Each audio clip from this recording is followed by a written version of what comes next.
எல்லா புகழும் இறைவனுக்கே. நான் உங்கள் முஸ்தபா நூரானி, சமூக ஆர்வலர், தென்காசி மாவட்டம். நம்ம இன்னைக்கு என்ன வீடியோ பார்த்து பேச வந்திருக்கோம் பார்த்தீங்கன்னா, நம்ம அண்ணன் தாமஸ் அண்ணன்.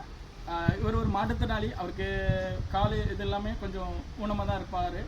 அவரால் ரொம்ப மூலம் பண்ண முடியாது, கீழே தவழ்ந்து தான் நடக்கக்கூடிய ஒரு இது. ஆனால் இவங்களை வந்து என்ன சொல்லணும்னா, சாதிக்க பிறந்தவர்கள் தான் சொல்லலாம். பெரிய ஒரு விஷயங்கள் என்னென்னா, தான் மாற்றுத்திறனாளியாக இருந்தாலும் நம்மளால் முடியும், கண்டிப்பாக இது முடியாதுங்கிற விஷயம் இது இல்லை. மற்றவங்களுக்கு ஒரு ஊக்குவிக்கிறதுக்காக ஒரு விஷயத்த என்ன சொல்லணும்னா, கொஞ்சம் கிட்ட வந்துருக்குறது ஊக்குவிக்க என்ன சொல்லலாம்னு பார்த்தீங்கன்னா, இன்றைக்கி பார்த்தீங்கன்னா ஒரு மாற்றுத்திறனாளியாக இருந்தாலும் என்னால் உழைச்சி சம்பாதிக்க முடியும், வீட்டுக்குள்ளே இருந்து நான் இது பண்ண முடியாது அப்படிங்கிற ஒரு இதில் இவர் பேர் தாமஸ் அண்ணன். ஊர் பார்த்தீங்கன்னா நம்ம தென்காசி மாவட்டம் ஆசீர்வாதபுரம்னு மாதாபுரம் பக்கத்தில் இருக்குது. சரியா? இவர் பார்த்தீங்கன்னா இன்றைக்கி சின்னதாக ஒரு பெட்டி கடை தான் வச்சுருந்தார். இன்றைக்கி பார்த்தீங்கன்னா லோன் போட்டு இன்றைக்கி ஒரு எலக்ட்ரிக் ஆட்டோ, அதாவது அதில் கூட நம்ம மக்களுக்கு எந்த ஒரு பாதிப்பு இருக்கக்கூடாதுன்னு சொல்லிட்டு வெஹிக்கிள் ஆட்டோவை ஒன்று லோன் போட்டு அவங்க வாங்கியிருக்கிறாங்க. இன்றைக்கி எந்த அளவுக்கு அவர் அழகாக ஏறாரு. ஆனால் நீங்களே உங்கள் ஆட்டோவில் ஏறுங்கண்ணா, நாங்கள் அதை பார்க்கணும்.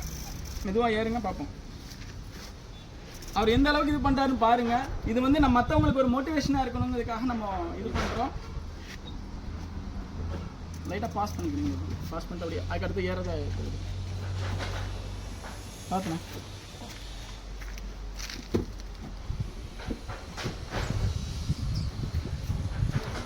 இவரை பற்றி இன்னொன்று என்ன சொல்லணும்னு பார்த்தீங்கன்னா, அண்ணன் பார்த்தீங்கன்னா தான் மாற்றுத்திறனாளியாக இருந்தாலும் எத்தனையோ மாற்றுத்திறனாளிகள் எங்கள் கடையான் சுற்று வட்டாரத்தில் நிறைய பேர் இருக்கிறாங்க. ஒரு மோர் தென் 250 பேருக்கு மேலே இருக்கிறாங்க.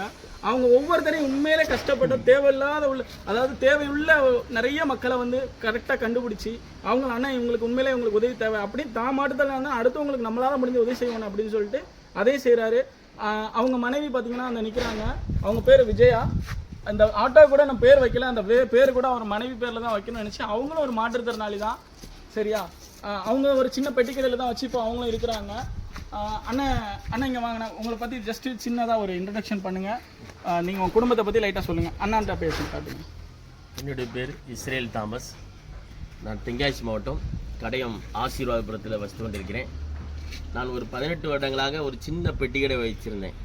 அது குறையாக தான் ஆளுக்கு வந்து சின்ன சின்ன பிள்ளைகள் வியாபாரங்கள் சின்ன பெட்டி கடை வச்சுருந்தேன். இப்போ அதில் இருக்க வருமானம் அப்படியே கொஞ்சம் கொஞ்சமாக பெருகி நானும் என் மனைவியும் தான் 2 பேரும் கடையை பார்த்துட்டு இருந்தோம். இப்போ கடை வியாபாரம் வந்து ரொம்ப இது இல்லை, போட்டிகள் நிறைய ஆகிப்போச்சு.